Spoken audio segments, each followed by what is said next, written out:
Aujourd'hui, je te propose l'histoire d'un gars que je pense le Canada n'oubliera jamais.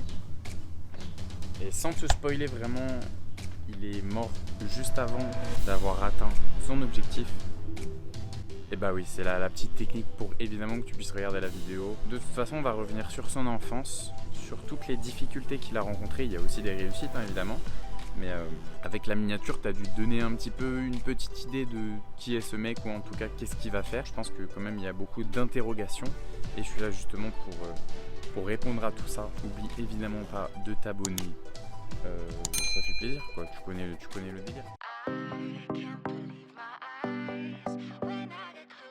Le 28 juillet 1958, c'est la naissance de ce mec, Terry Fox, à Winnipeg, au Manitoba. Pour ta gouverne, ta curiosité, ton savoir, je pourrais dire même, ok, j'en fais peut-être un peu trop, le Manitoba, c'est l'une des 10 provinces du Canada, ok ?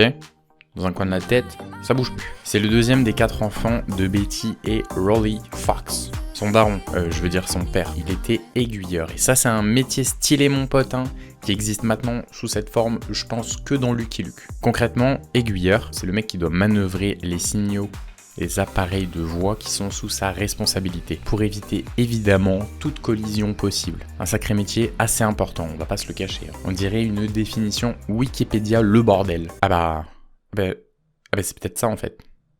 Ah bah oui, Terry Fox à l'époque c'est un grand sportif avec une détermination genre hors norme.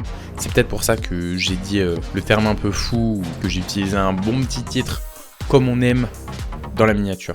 Petite anecdote, quand il était plus jeune, Terry, il attendait toujours 1 heure en avance au point de rendez-vous la personne qui allait venir le chercher pour son entraînement de basketball. Si ça montre pas une détermination hors norme, je sais pas. Et il faut bien se dire qu'il faisait ça alors qu'en plus, il était pas spécialement doué, hein, le petit Terry.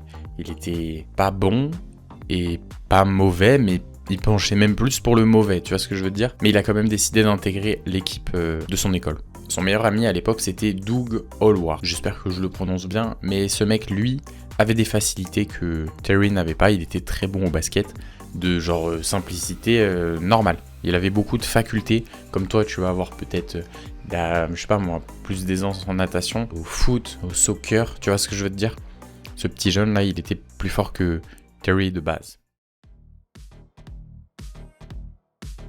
Bob McGill, c'était donc leur entraîneur principal, c'était le coach Carter.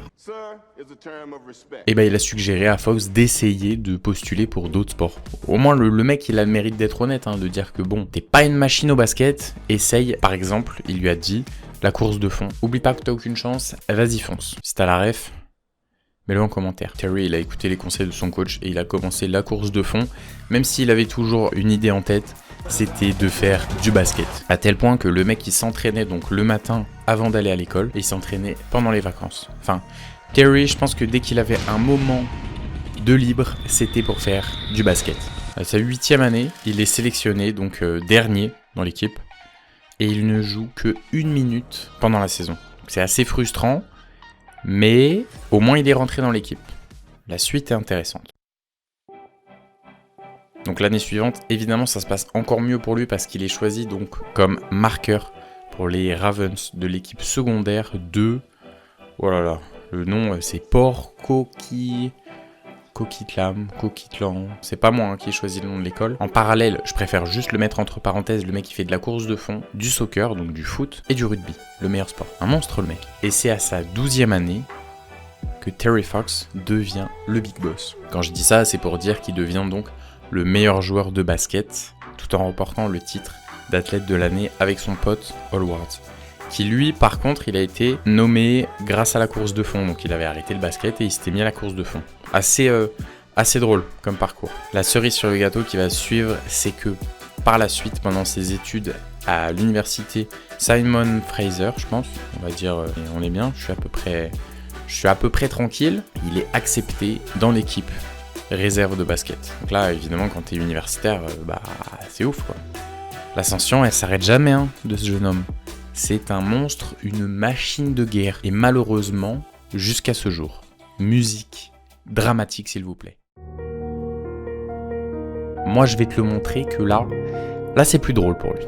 Malheureusement, Bah ça s'arrête là en fait. Les premières douleurs apparaissent en 1976. La même année en novembre, il a un accident de voiture. Et quand je te dis que c'est la descente aux enfers, c'est juste que c'est tranquille, c'est d'étape en étape par malheur. Parce qu'il a rien, mis à part une petite douleur au genou. Donc techniquement rien de grave. Mais malheureusement, en décembre, donc la douleur elle persiste et c'est potentiellement son cartilage qui a été beaucoup sollicité durant toutes ces périodes de surentraînement, d'entraînement de titan.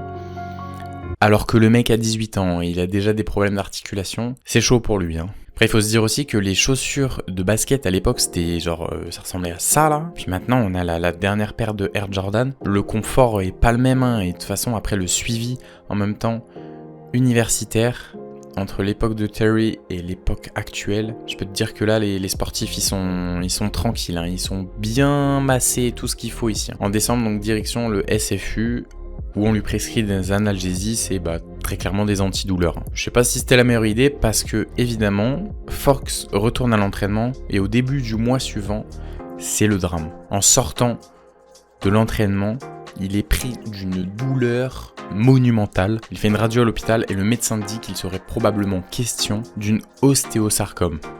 Quoi ? Tu sais pas ce que c'est ? Comment ça ? C'est un type de cancer des os qui se propage généralement à partir du genou. Le 4 mars, c'est confirmé et je vais pas rentrer dans les détails parce que déjà je suis menuisier donc faut pas m'en demander beaucoup, mais c'est pas bon pour lui. La seule chose que je peux te dire, c'est que pour survivre, il doit donc faire une amputation et par la suite une chimiothérapie. La veille de l'opération, il était en train de lire une revue que son coach lui avait donnée, c'est Runner's Words par Dick Tramm. Tramm. Un amputé qui a couru le marathon de New York. Et c'est là où Fox y continue dans sa détermination folle. Il dit à l'infirmière que lui aussi, un jour, il réalisera quelque chose d'aussi grandiose. Le 9 mars 1977, Terry Fox n'a que 18 ans et il se fait amputer de la jambe droite à 15 cm au-dessus du genou. Un mois plus tard, il pouvait déjà jouer au golf avec son père, mais évidemment que... je te l'avais dit, que en plus de l'amputation, il devait suivre donc une chimiothérapie. Dans son discours, Terry, malgré tout ce qui lui arrive, le mec il est quand même reconnaissant parce que il passe tellement de temps avec des gens qui sont, ils sont tellement dans le néant, les gens ils sont au bord de la mort ou pratiquement morts que pour lui en fait il se considère chanceux. Mais donc il est vraiment reconnaissant et Terry ça le fait un petit peu réfléchir à ce sujet-là et on y reviendra en détail par la suite. Il reçoit un coup de fil de Rick Hansen.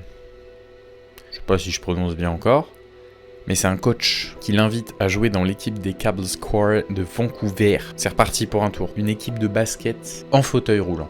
Terry, il saute sur l'occasion directe. Pendant cette période, il retrouve goût à la vie, évidemment, sachant que j'ai l'impression qu'il avait jamais perdu goût à la vie. Mais il s'entraîne de fou, comme un malade. Le mec il finit même par gagner le championnat national de 1978 et de 1979. Il continue énormément à jouer au basket en 1980. Mais les surfaces planes d'un coup commencent à l'ennuyer petit à petit à force de passer autant de temps. Il se décide donc d'affronter certains monts en Colombie-Britannique. L'article de Dick Tramm l'a vraiment marqué. Tu te souviens, c'est le mec qui a donc été amputé et par la suite il a fait donc le marathon de New York. Et comme je te l'ai dit précédemment, Fox il a vu énormément de personnes en difficulté insoutenable parce qu'ils étaient carrément proches de la mort et pour lui ça lui a donné une rage de vouloir aider ces gens-là au maximum. Et sa solution, c'est que pour venir en aide, il va se lancer un défi à lui-même, c'est de parcourir le Canada au grand complet pour sensibiliser les gens au cancer et d'amasser des fonds pour la recherche des traitements. Il n'a pas fait une petite préparation, il s'est entraîné énormément. Et quand sa daronne, quand sa mère, elle a appris ça, elle a cru que son fils, il devenait fou, totalement taré. Puis le père, par contre, lui, il était chaud.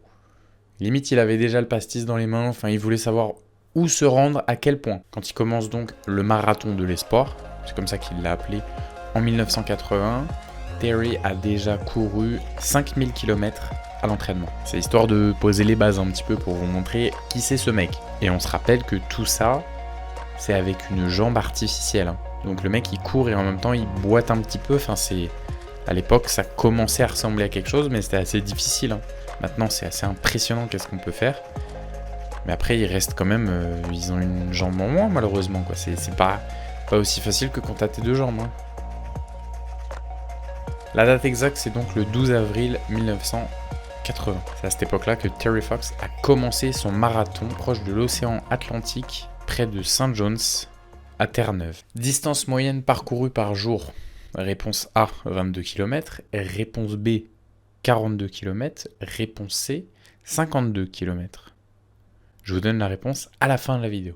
C'est pas vrai du tout, hein, je vais vous la donner maintenant. Il fait bien 42 km, soit un macaron,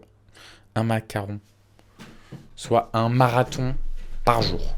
Il est accompagné en camionnette toujours par son meilleur pote, Howard, et Darrell, c'est son frère, qui l'a rejoint, mais uniquement au Nouveau-Brunswick. Médiatiquement, si je peux le dire comme ça, mais au début, c'est rien, hein. Personne connaît Terry Fox. Il y a quelques sociétés en fait qui le suivent, c'est pas vraiment des sponsors. La Société canadienne du cancer, Ford Motor, Compagnie pétrolière impériale et Adidas. Il a quelques petites marques, mais faut-il encore qu'il se fasse un nom, tu vois, dans l'idée. Quand il est arrivé en Nouvelle-Écosse, personne n'était au courant.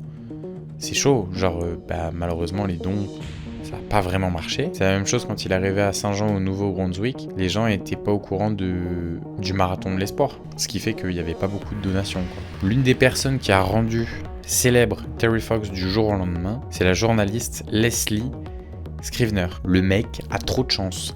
Cette journaliste, elle a écrit une revue hebdomadaire, c'est-à-dire chaque semaine, sur ses étapes. Que demander de plus que d'avoir un article chaque semaine sur tes péripéties?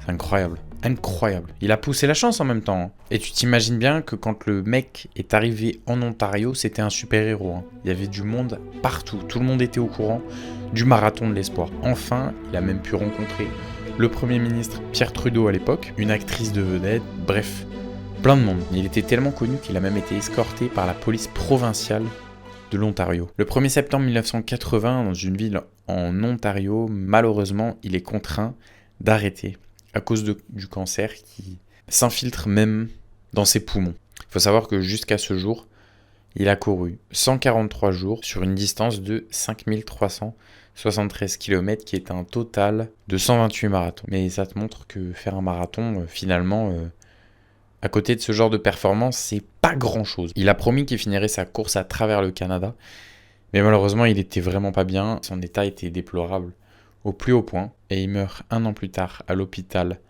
Royal Columbian au New Westminster en Colombie-Britannique, un mois avant son 23e anniversaire.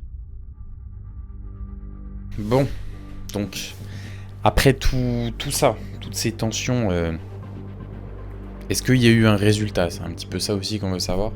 Est-ce que ça a été bénéfique, ce marathon de l'espoir? La réponse est évidemment que oui, parce que le 7 septembre 1980, le CTV a diffusé un téléthon qui a permis de récolter 6,5 millions en 5 heures, pour une totalité de 10 millions. Ça a plutôt bien marché. Et c'est le 1er février 1981 que Terry Fox réussit à obtenir le résultat qu'il escomptait, c'était d'avoir $1 de dons par habitant au Canada, soit un total de environ 24 millions de dollars.